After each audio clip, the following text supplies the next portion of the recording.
And then we are so super excited, guys, because we have Katie with us today. She comes from one of our CCNs, our clinical care networks, from the University of California. Irvine is who brought it to us, but she's the yoga therapy program manager for the Susan Samueli Integrative Health Institute. That's a long one.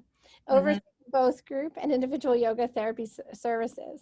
She co-founded Be the Change Yoga, a studio and center for higher education in Orange County, California.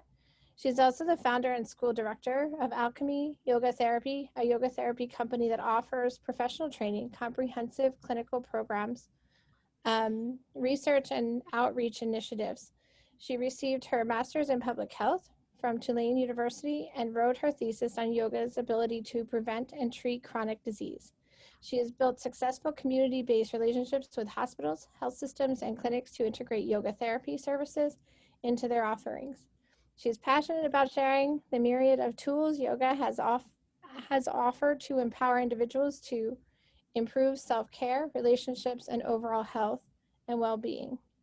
So with that end, Katie, I hand it over to you. Welcome. Thank you. Thank you so much, Julia. I'm really excited to be here with you all. And so I spoke with Lita. You said you've practiced yoga before in the past. Yes. And Beth, do you have any experience with yoga? A little. A little bit. Okay, great. And so I'm just going to make this more conversational, but what do we think yoga is?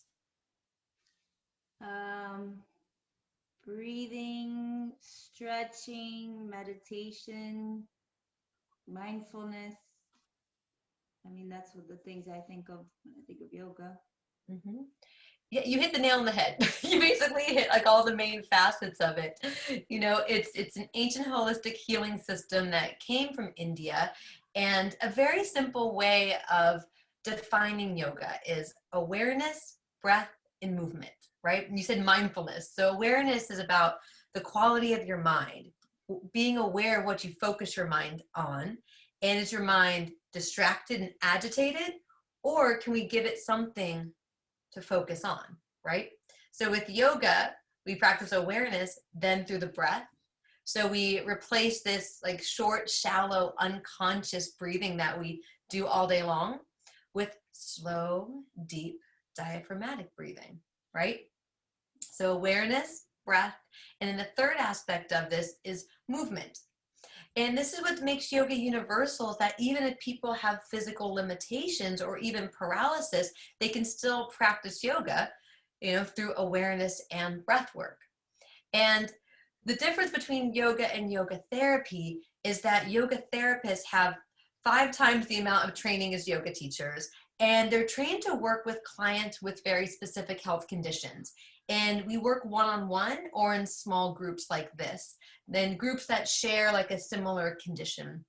And in working one-on-one therapeutically, it's nice because we can have these types of conversations, right? And say, so tell me about your day. Tell me about what's going on. What are the things that you're dealing with? Where are there opportunities for growth or to improve your health? But what's also pretty cool about yoga and yoga therapy is that they look at the human being as having many layers to who they are. That we have like our physical bodies, and then we have like the mental, emotional bodies, we have the breath bodies, we have our levels of energy, we have the different systems, and then deep down we have a connection to something greater than ourselves. So what's wonderful about yoga therapy is that we can start to look within and reflect upon what's happening in all these layers of our being. Say, oh, you know what, I'm having a hard time sleeping, or I have low back pain, or I've just been really kind of negative and down. So it's like we can identify different imbalances at these varying layers, and then we can offer tools. We'll say, all right, so what would it look like if this area was in balance, if you slept better, or we can reduce the pain in your body? So from a yoga therapy assessment where we kind of see what's going on, just like you would do with another healthcare provider, we would then help our clients create goals. Well, what's your goal? Where are we going in this therapeutic relationship? And then let's offer the right tools to help them achieve their goals, to help them move them forward towards ease, towards better health, and away from disease, right? So kind of turn the dial up on that spectrum. So what are the tools that we have to offer as yoga therapists? So as you mentioned, we have physical movement, we have the postures. And what's phenomenal about the postures is that they're designed to move the body in every single direction. Because we all know, like, our bodies get molded in certain ways because of how we sit. And then maybe there's like a compensation pattern on one side. So then this side gets a little bit locked up and this side gets overused, right? And so every body becomes molded differently because of how they've interacted with the world. You know, I played soccer when I was a kid, and you know, it's like my legs, my right hip kicked the soccer ball for like 20 years, and now I feel something different in my right than my left side. So what's cool is that we can access these poses to then counteract imbalances in our bodies. You know, and just like Julia was saying, you know, with her daughter and having seizures on one side, how this side then kind of has to recover after the seizure and it gets locked a little bit. So then we can employ specific movements for that side in a very nurturing, loving way to then help her, to help stimulate the healing process. So you might actually do a pose twice as long on the left side versus the right, depending on what happened. Does that make sense? Yes. Yeah, it's kind of cool. It's I always say that your yoga mat is your laboratory. You get to put your body in different shapes and then see what comes up. And then what do you need? So the postures, and what's also great is that the postures can be adapted. So every person with what's going on, we can shift them so that they make sense and that they are safe for that person. So you should never be in any pain or discomfort, but we're just offering options so that people can start to choose what feels right and appropriate for them.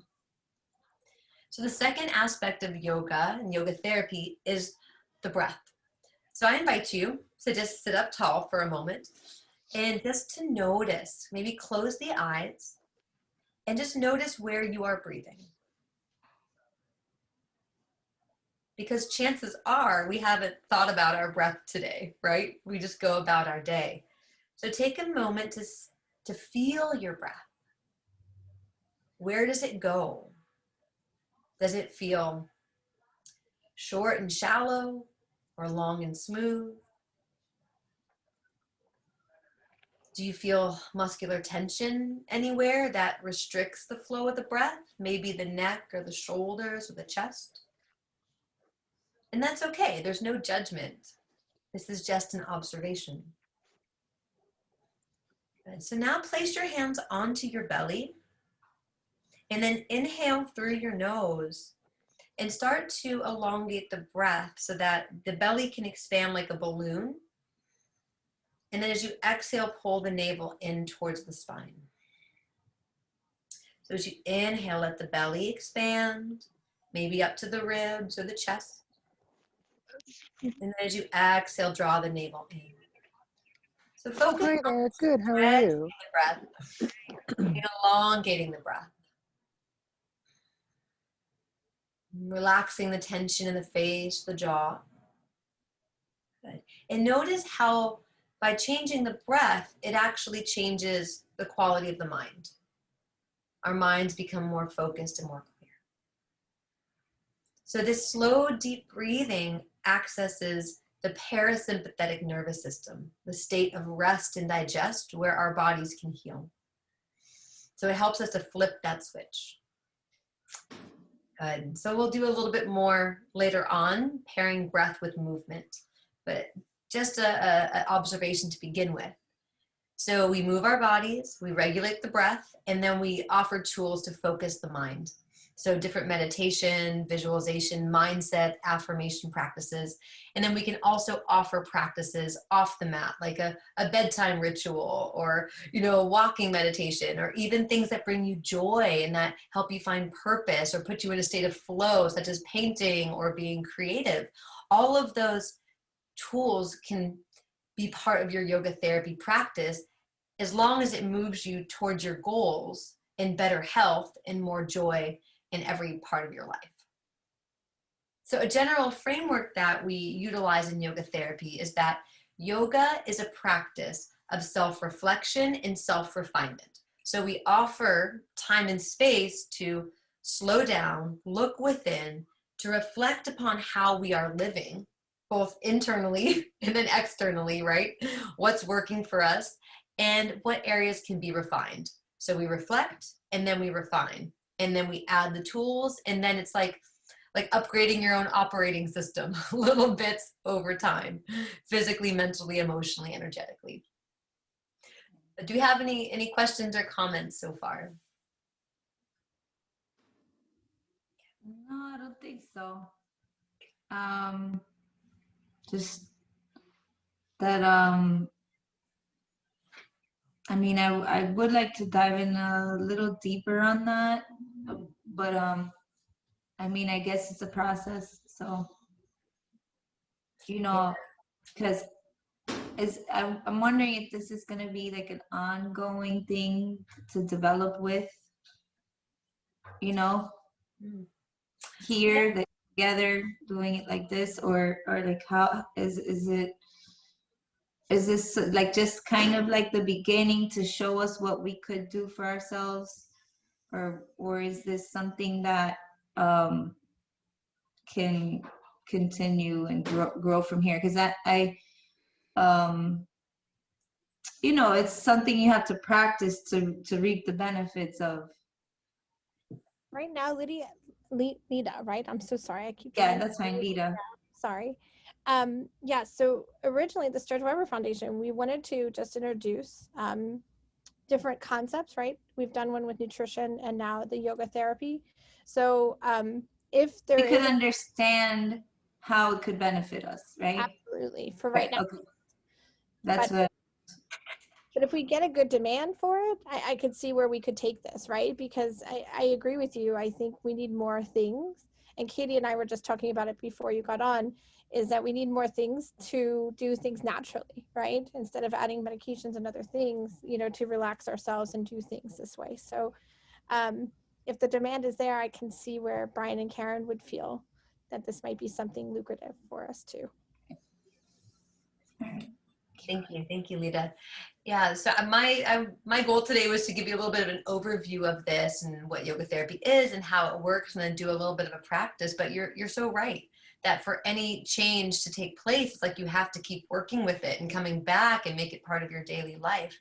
So with that said, as far as, you know, timing and the direction of this, I am just going to scratch the rest of these slides, and what I think would be best would be then to talk with you all and to reflect and identify what are your needs, what are like the symptoms that you're dealing with, and on each layer of being. And then from that, we'll develop a practice, and then we'll do the practice together. Okay. That sound good? That seems like if I want to give you a little bit of a taste, this would be the most effective way to spend our time together today. Okay. Sound good? Yeah. Okay, cool. So if we're going to look at the different layers of being, so we start with the physical, and everyone please chime in. What's going on physically? How do we feel today physically in our bodies? Are you gonna call on us individually? I'd like people just to share organically, jump into the chat and then share. Okay, because I don't see the other videos, so I'm not sure. Okay, so my needs. Because I don't know if I understand fully, because as so this as a therapy, I guess what I would like to get out of it is, yes, I want to feel better. I think like I do suffer from like headaches, Okay. and I'm don't sleep that well, and sometimes I could get kind of down also. So I feel like physical activity helps with that a lot. And so I don't know if this type of therapy could remedy those things. Sometimes I'm not sure how much of it correlates with the Sturge-Weber or not. So I never really know all the time how to address it, because you know, I could feel weak or I could have a headache, and that could happen to anybody, you know, but I don't know if it's that, if this helps that, or, you know, sometimes it's hard to identify what it is causing it. Like sometimes if my glaucoma is acting up, my eye is swollen, I know I have a headache from that, but I don't always know all the time. So just as a whole, like anything that improves that type of thing, would be good. It's just that I guess sometimes I might be feeling things that I don't know if it's related to that or not. So I'm not always sure what I'm addressing all the time. I know that sometimes, like for example, if I get laser done on my face, strangely, that's harder to deal with than just having the birthmark, because now I'm like super bruised and I don't want to be seen, you know, so I feel like depressed, but not like I wouldn't say it's a clinical depression, but it does get me down. And then I feel trapped. Yeah. I'm not going out, can't put makeup on, you know, so I feel trapped. And so that makes you feel a little stir crazy. So anything that could center me, like, and something to do that's not just the daily stuff, you know, not that I don't have plenty to do, but something for me, you know. So yeah, that's what I would like to get out of it. Yeah. Thank you. Thank you so much for sharing and for your honesty. You touched upon a lot of things that we definitely can integrate into our practice today. Beth has her hand up. Beth, would you like to share? Hi, can you hear me okay? Can you hear me? Yep, I can. Okay. Just a few things, you know, we all get so busy throughout our days. And I guess I need to know, I don't really take time to relax. And I think maybe if you could also tell us by the end of this, like, do you do yoga in the morning? Do you do it in the afternoon, evening, before you go to bed? And it's all about taking the time for yourself and helping yourself so you can help other people.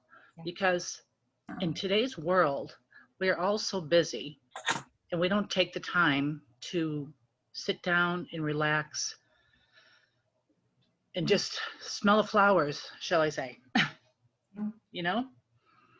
So I'm hoping to get some relief in that sense, that, you know, in this crazy world we live in, that we can take a half hour a day and do some breathing exercises, whatever's involved with yoga, and help ourselves. That's what I'm hoping for. Excellent, Beth. And that's definitely attainable. One of the pioneers in yoga therapy, Larry Payne, always talks about 5-minute breathing breaks and sprinkle them in throughout your day, or a 5-minute meditation break. And to answer your first question about, well, when do I do this? When do I have time? Because we're all so busy. You know, every person is different and their needs are different and their schedule is different. So if someone's experiencing depression, perhaps in the mornings where it's hard to get out of bed, then we might insert a morning practice. Like, here's a couple poses, here's a song that you really love, here's some breathing to elevate you, get outside, go for a walk, give them something to do to help lift their energy. Right. Versus if you have someone that's having anxiety in the evening where they can't go to sleep at night and the energy's too high at night, then we would offer them a bedtime practice, something to do to pacify the anxiety. So it really depends on the individual and what we're actually working with and what the goal is. Okay, thank you. Yeah, but I definitely think that in our practice today, we'll do a guided relaxation at the end so that we can experience that. That's great. Thank you, Beth. And we have one more person, Navarsum. Did you want to share anything you need or would like to focus on?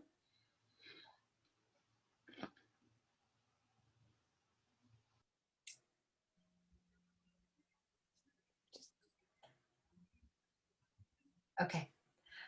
Okay. So based upon the different things that I heard,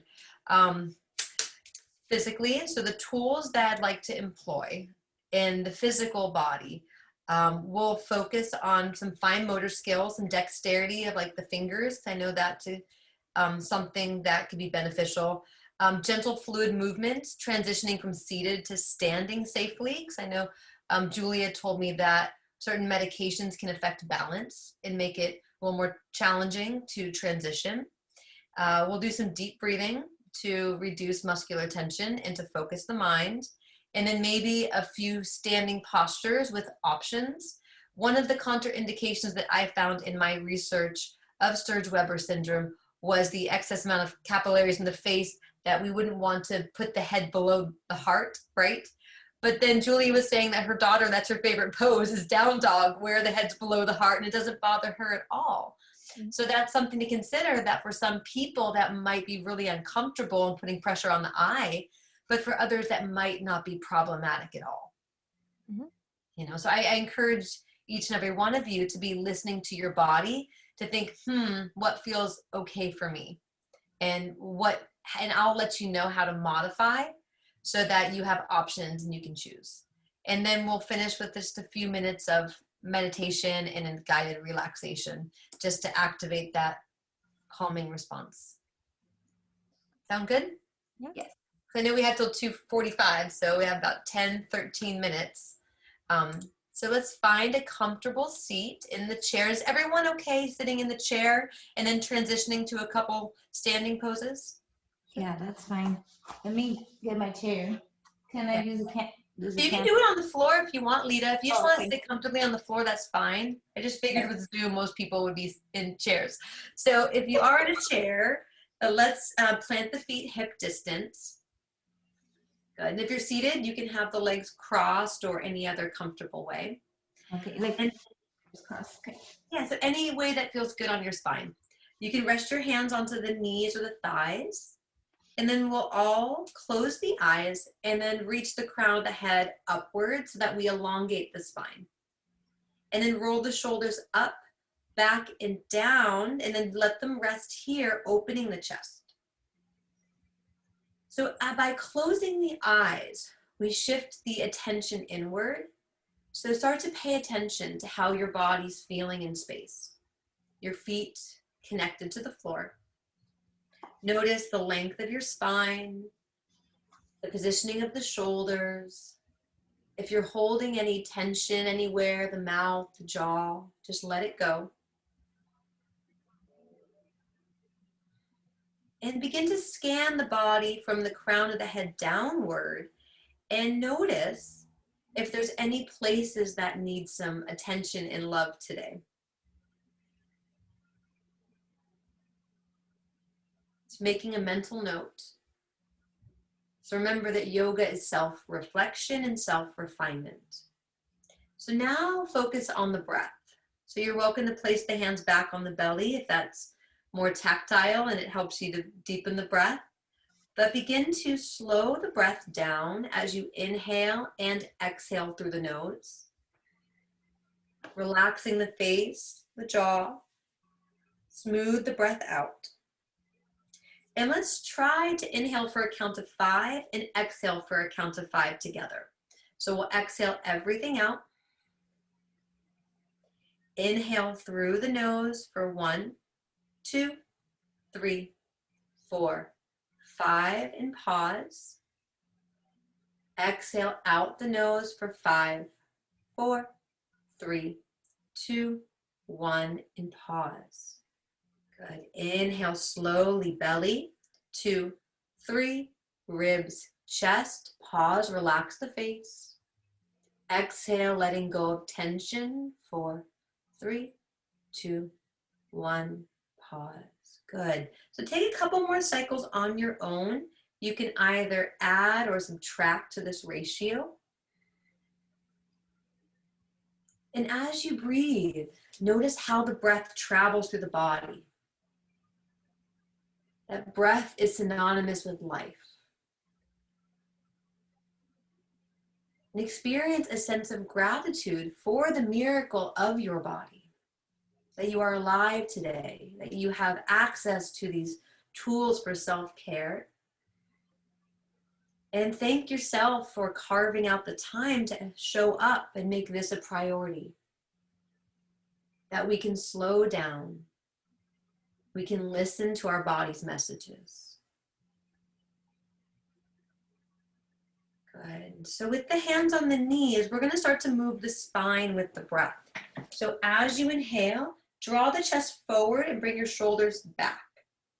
As you exhale, round the spine, chin to the chest, leaning into a C shape. Inhale, draw the chest forward, shoulder blades go down the back.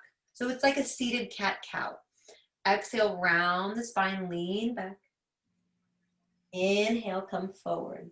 So do this a couple more times. If you are in a chair, perhaps sit at the edge of the chair so there's full mobility in the spine. So these are very simple tools that you can add throughout your day. If you're at the office, in between meetings, move the spine. So let's get the arms involved. As you inhale, let's open up the arms to a cactus, spreading your fingers like this. So really spread, yes. Exhale, bring the hands to the heart, and then just lean back, chin to the chest. So inhale, open the chest, spread your fingers, focus on dexterity here. Exhale, round the spine, navel draws in. So do this a couple more times so that we are moving with breath, not being forceful, but moving from a place of compassion and appreciation for our bodies. And notice the spine, the muscles around the spine get warmer each round, yes. Good, inhale, let's come up and hold here for the extra second. And drop your hands down by the sides. And then circle the shoulders up, back, and down. So improving circulation, removing tension here. Right. And then relax the shoulders down. As we inhale, let's take the right arm up and overhead, so out to the side and then towards the sky, and then look left. So you rotate the neck, stretching the neck. Exhale, look center, lower the arm down for 4, 3, 2, and 1. So inhale, left arm, 2, 3, 4, look right. You can pause, suspend the breath if comfortable. Exhale, look center, lower arm, 4, 3, 2, 1. Good. One more on each side. So we're going to inhale, come up, rotate the neck, so a little bit of movement in the neck. Exhale, look center, draw the navel in, feel the abdominals contract. Good. Last one, left arm up, 2, 3, 4, 5. Rotate the neck, pause, and exhale, 4, 3, 2, 1, and pause. And just place the hands on the knees, close the eyes, and notice any subtle difference. So in 3 minutes, we just awakened the shoulders, the spine, we improved the breath and removed tension, as well as shifted our consciousness to a more subtle state. So now you can open the eyes. We're going to practice transitioning from seated to standing. So Lita, you're going to be a little different because you're on the floor, but for everybody else, work with me in the chair. And this is very important. This could work towards fall prevention in the future. It can help strengthen our low backs and our core so that we don't have low back pain. So everyone that's sitting in a chair, if you could scoot towards the edge of the chair again, bring your feet hip distance, place the hands onto the knees. Now at this point, you're going to lean the chest forward so you have a flat back. Yes, like a diagonal. And you can watch me first. So I'm going to press into my feet as I lean forward and then come up slowly as I straighten up to standing. So you can try that again, because these are very important practices, how we move. We're here, you lean forward, press the hand into the knees, and then exhale, lift up, and then come to standing. How did that feel, Julia? Good. Does it feel a little different than usual? Yes, a lot different. Good. Okay, so now we're going to meet in standing. So come into mountain pose. I'll scoot back so you can see my whole body. Let me fix the camera. Okay. Okay. So this is mountain pose or anatomical position. So you'll bring the feet hip distance, spread the toes, bring the palms forward, and then start to just rock the weight forward and back from the heels to the toes, feeling the connection to the floor. Then find your equilibrium, and then press down evenly through the 4 corners of each foot. Begin to pull up on the kneecaps, and then you can bring your hands to your pelvis. You feel this pelvis is like a bowl of water. And notice if it wants to like dip forward or if it's like dipping back. So try to make the pelvis nice and neutral and level so the bowl of water wouldn't spill. And then from here, imagine that your spine is like a plant growing straight up out of that bowl of water. Good. Then we'll take the shoulders, release the hands down, take the shoulders up, back, and down again. Palms face forward. So you can feel your body in space. Now close the eyes if comfortable. You can keep them open. And maybe rock the weight from the heels to the toes. And just notice your balance, your equilibrium, your body in space. Healthy, strong body. Good. And then opening the eyes, we're going to observe the position of the head because the head is like a bowling ball sitting on the spine. So take your right hand to your nose like this, touch your nose. Bring your left hand onto the right wrist. Now, don't move your hand, but pull your head back away from the hand. Go back, back, back, back, back as far as you can go. And then now relax the head. And look at how far, look at how far forward your head was. Isn't that fascinating? Okay, good. Release your hand. And that's like a little check and balance that we can do throughout the day, because if my head's doing this, it's going to strain these neck muscles. They're working really hard. So by doing this and then aligning my head with the rest of the spine, it's already reducing the tension and improving oxygenation, which is important. Okay, so I'm going to lead you now through a couple of half sun salutations, but I'm going to give a couple options. So I'm going to have you watch me first from standing. So I would start in my mountain pose. I'll inhale, lift my arms up, and then exhale with a flat back. I'm going to bend my knees and then bring the hands to the knees. So we're going to take a modified half sun salutation, okay? I don't want to go all the way down to the floor right now. And then we'll take a cat-cow here to stretch the spine, flat back, hands to hips, and then we're going to come back to standing. And this will strengthen the legs and warm up the spine. You want to try? Okay, so feet hip distance, so you start with your foundation, spread the toes, inhale both arms up, exhale, bend your knees, flat back, reach forward, and then bring your hands down to your knees like this. So now you're resting your weight into your hands. Does that feel okay? Mm-hmm. And as you inhale, try to lift your chest and your tailbone up. And as you exhale, round the spine, chin to the chest like a cat. So this is cat and cow. One more. Inhale, lift the chest and lift your tailbone. Good. Exhale, round the spine. Notice what your spine wants to do and how it feels. Now come to a flat back, hands to your hips, engage your core, and then as you come up to standing, go slowly back. Pause here, feel the pelvis neutral, the placement of the head, and then circle the shoulders up, back, and down. Did that feel okay for you? Yeah. Yes. Is that okay?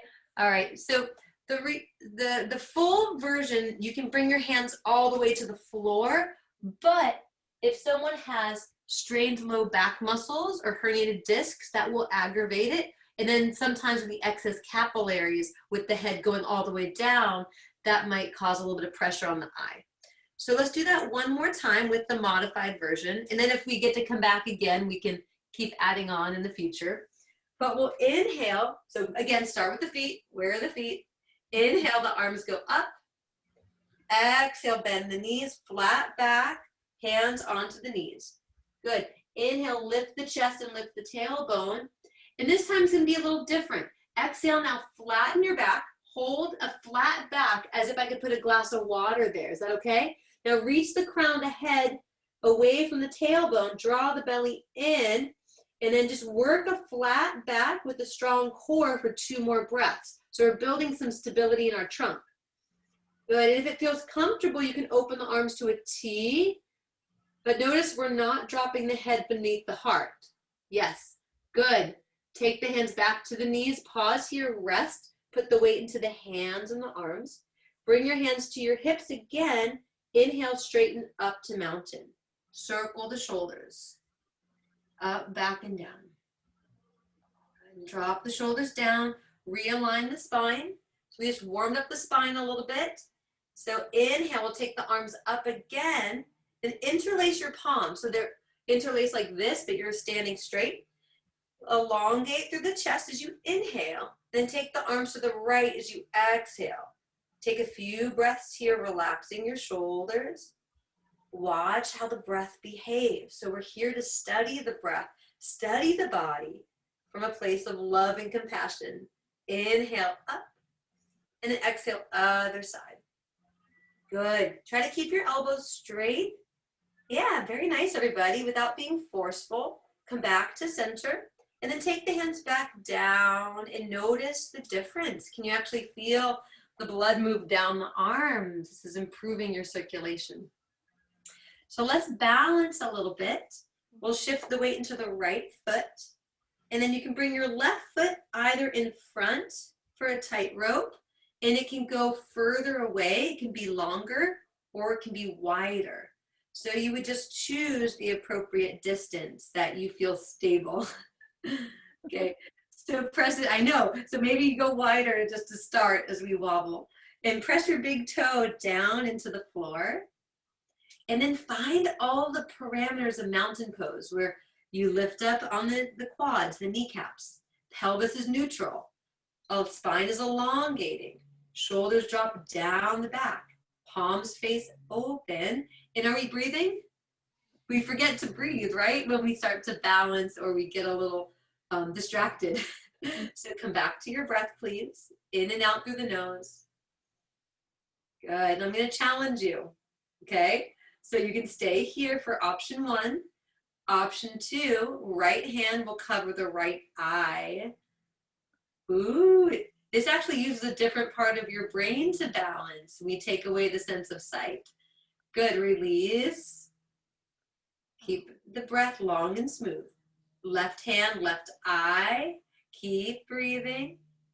Okay, here's the really fun part. If you dare, both hands, both eyes.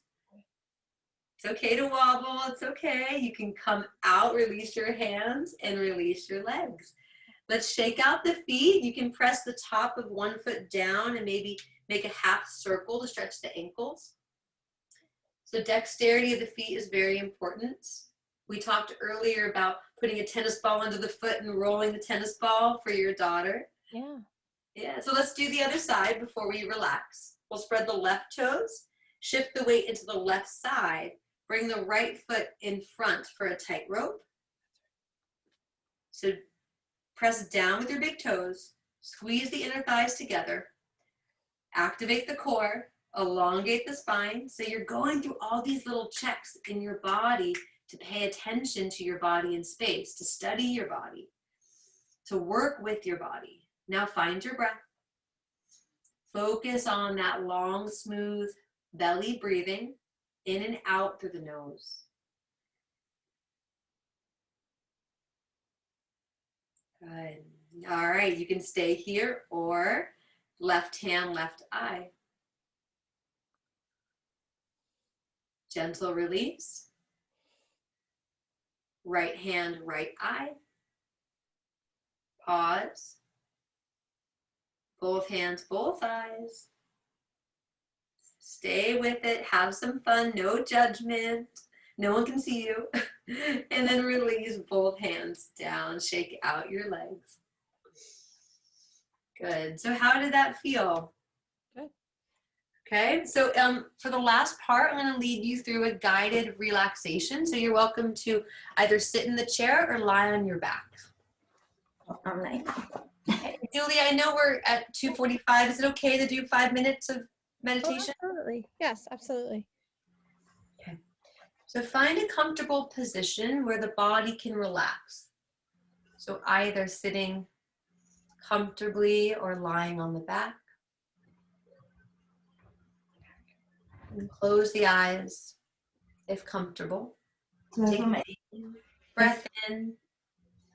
And just exhale, big sigh, let it go. Ah, yes. And closing the mouth, just allow the breath to resume its natural rhythm. So without controlling the breath. And just start to relax the body. Softening the muscles in the face, the forehead, the eyes, the muscles behind the eyes relax.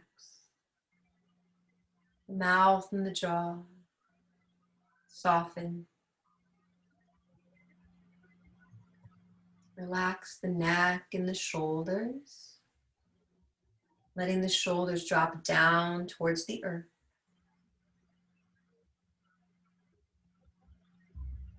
Feel the muscles in the chest and the belly soften and relax. So the only thing moving is the breath. That slow, steady rhythm, moving like a wave, rising and falling.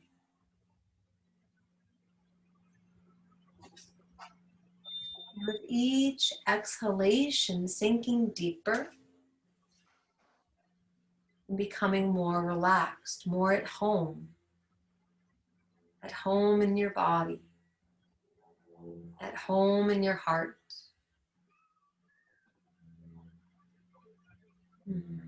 Just letting go of anything that does not serve you, any tension. Just imagine it leaving the body, so that you feel this sense of lightness, of ease, that permeates out with every inhalation.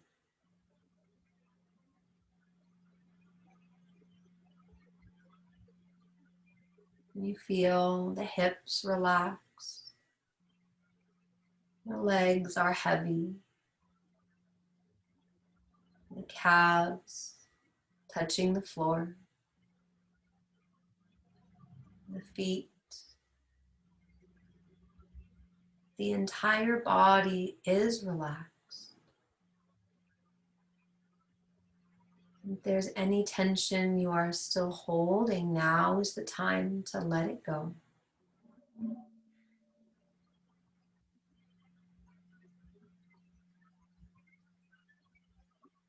Experiencing this state of ease and lightness in the physical body, in the mind, in the heart.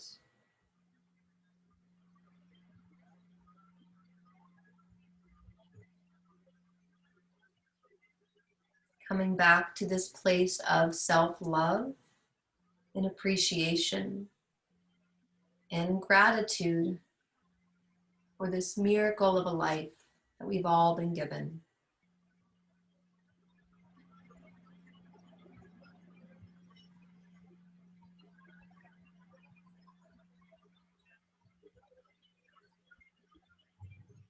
When you're ready, and start to deepen your breath.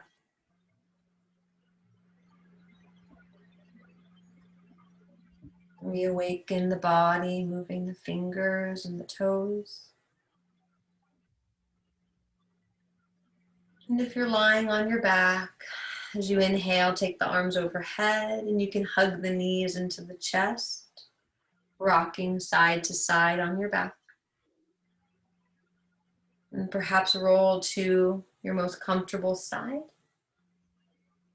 And when ready, you can rise up to a seated position. And just take your time transitioning. And eventually blinking open the eyes.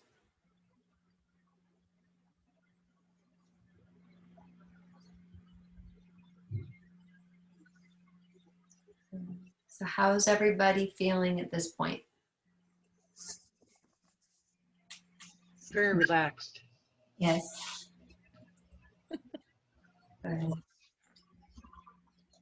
And that was only 5 minutes, so there's so many guided meditations and visualizations that you can find on Spotify or YouTube, and have it on your phone, whether it's something at midday or before you go to bed. But from our time together, maybe think about what were some of the tools that stood out to you or that resonated with you, like, oh, I can really use that, or I should be doing that more often. And the thing about, yoga, it says that we have the answers inside of us. Like, we know deep down what we need, but sometimes we just don't listen or we just don't do it. So it's why we have to like write notes and reminders for ourselves. That's like, okay, in the morning, do this for 5 minutes or 10 minutes. Or before I go to bed, or turn off my phone. And that's why it's helpful to have a yoga therapist, someone one-on-one or in a group class, because it helps us to lift us to move towards our goals. And it's a reminder of the direction we want to move. And it helps support and accountability. Great, thank you. Yeah, you're welcome. This is wonderful. I had so much fun with you all. UCI Health has been offering free yoga for well-being classes that are virtual on Monday, Tuesday, and Wednesday. So I would say that's the way to start, because this is the relationship that we have with UCI Health that's been partnering with Sturge-Weber Foundation, and those classes are free. And they're live. So, and then we have wonderful yoga therapists that are teaching them. And we'll be adding another one on Thursday. What was the name of your YouTube channel again? Be the Change Yoga. Oh, see the change? Be the change. BE, yeah. So those are the pre-recorded videos. And then we have the classes through Susan Samueli Integrative Health Institute. And I can share my screen one more time and show you the website for that. I can also send that out to everyone too, in email, because I have all your emails too, so that you. Yes. I don't know, ladies, if you want the video, I can send the video to you too, so that you have it for. Because I'll tell you, I was about to go to sleep, Katie, on you. Good. Yeah. So it was nice and relaxing. So it's something. The one thing I think we've talked about at the foundation, and ladies, you tell me what you think too. When things, because we're always in a fight or flight, right, situation in the syndrome, and we can be. Sometimes it's just you don't have the tools in your wheelhouse very much in your to-go bag, right? It's because when you get there, sometimes you just need you need to go without thinking about it. So having things like this too was what we were thinking when we put this program together, was so that you know what to do, right, when things are getting really rough. And it's important. Is there anything that you would suggest, Katie, that if somebody, especially, I mean, I love that Lita's with us and Beth too, but like sometimes our newer moms, especially that first seizure, they're in complete panic mode and end up in a hospital for 5 to 10 days. What do you suggest for someone like them? Yeah. So the simplest tool is the breath. And this is something that we talked about, the belly breathing. When we go into a fight or flight panic situation like that, which is a survival situation, right? We are programmed for the breath to be short and shallow, and to clench here, and to have a rapid heart rate and high blood pressure. And it's this survival, like I'm being chased by a giant animal and my life is on the line. So we can't really think clearly. We're just like, go and move. So the more that we could practice flipping that switch from the sympathetic nervous system, which is up here, fight or flight, to the parasympathetic, to the belly breathing, and we practice that, we're building that musculature to flip the switch, so that when we're watching this happen to our child in front of us, you can see it, you can still be in it, and you can still have clarity of what's happening and to hold space for your child, but you don't have to take on that frantic energy. You can, I would almost visualize, this is where imagery can come in, being like a rock, that you're a rock, because the energy of a seizure is so fiery and it's so easy to get into that state. That you can say, I am strong, I am a rock, I am here for my child, I'm slow, I am steady, I'm strong, I'm present. I will, almost like you're enveloping the, that strong energy around your child and holding that space for them. But we have to tap into that frequency in ourselves via the breath and the imagery. And so in the more that we practice this, if you practice, inhale 5, exhale 5, or inhale 4, exhale 6, if you lengthen the exhalation, it helps us to calm the nervous system. It stimulates the vagus nerve, which activates the parasympathetic system. So in that sense, if you practice breathing every single day, you're building that musculature so that in a time of crisis, it's like, no, that musculature is stronger than if I'm only calling upon it during times of need. Gotcha. So I would give that meditation to the moms and dads, and even at night before they go to bed, to do that breathing and to feel that heavy, solid earth energy, that I can be there and be strong for my child and hold that space, and we're going to get through this. Absolutely. Yeah. Good. Good. Yeah, I'll do that visualization with my students sometimes, when I do a progressive body relaxation, just to imagine themselves like a rock almost kind of sticking out of the ocean, where the ocean and the water is turbulent all around you. All the things in life are turbulent around you, but you are steady and you are unmoved and unwavered and unaffected by that. And you're just there. Perfect. Thank you. Thank you, Beth. I see your comment in the chat that was helpful. So pleasure to be here and to meet you all. And I'm glad that you were able to find value in some of the tools and our time together. And I loved it. I love being here with you all, and hopefully we can stay connected in the future. Absolutely. Thank you so much. It's really clued me into some of the things that would benefit me. So I appreciate it. Excellent. Lydia, I'm going to reach out to you later on too, because I wanted to talk with you more about what you thought from a patient perspective, what you might need to, if you don't mind. Okay, sure. I don't mind. Good. How are you going to reach me? I have your email from when you registered. Oh, you do? Okay. All right. So my last name, just in case, because my name's all over the place. So just look for Prosper, because this is my shortened version of my name. I have the longest name ever. Okay, I'll keep that in mind. Okay. Thank you. All right. Thank you, Lita. Nice to meet you. Appreciate your participation. Love it. Thank you. Thank you. Everybody, Bye, nice to Beth. meet you. All right. Thank Talk you. again, Julia. Bye. Oh, you're welcome. Take care. Thank you. You're welcome.